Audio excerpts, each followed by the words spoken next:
గంగపుత్ర సంఘం ఆధ్వర్యంలో శుక్రవారం ఘనంగా తెప్పోత్సవం నిర్వహించారు. గత 2 రోజులుగా వేములవాడ పట్టణంతో పాటుగా చుట్టుపక్కల గ్రామాల్లో కురిసిన భారీ వర్షాల నేపథ్యంలో వేములవాడ పట్టణంలోని మూలవాగు ఉధృతంగా ప్రవహిస్తూ ఉంది.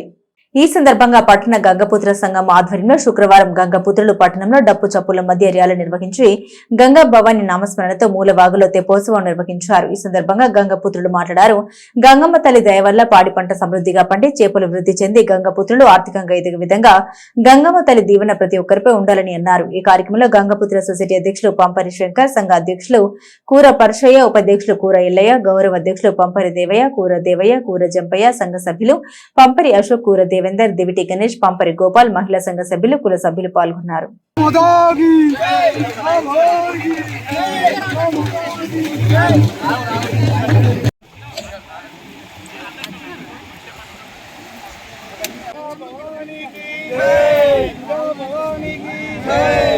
गंगा माता की जय, गंगा माता की जय, गंगा भवानी की जय।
గంగపుత్ర సంఘం ఆధ్వర్యంలో ఈరోజు గంగా భవాని సంఘం నుండి గంగమ్మ అమ్మవారిని ఊరేగింపుగా తెప్పోత్సవము మూలవాగులో ఉన్న వరద నీళ్ళలో వాగులు కలుపుతున్నాము. సంఘం ఆధ్వర్యంలో తెప్పే ఇస్తున్నాము.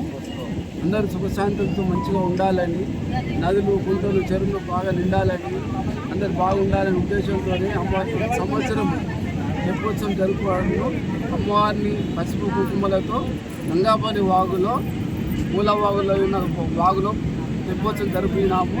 దీనికి అందరూ సహకరించినారు. వేములవాడ గంగపుత్ర సంఘం ఆధ్వర్యంలో ప్రతి ఏటా భాగంగా వాగు మూలవాగు ప్రవహించడం ఉత్సవంతో గంగమాతను తెప్పోత్సవంగా మూలవాగులో వెళ్ళడం ప్రతి ఏటా ఆచారంగా భావించాం. ఈ భాగంగానే ఈరోజు కూడా తెప్పోత్సవం గంగమాత తీసుకొచ్చి వాగులో ప్రవహించడంతో వాగులో మేము తెప్పోత్సవం జరిగింది. దీనికి అందరూ గంగపుత్ర సంఘం సభ్యులు, మహిళామణులు అందరూ సహకరించి ఈ ఉత్సవానికి పాల్గొనడం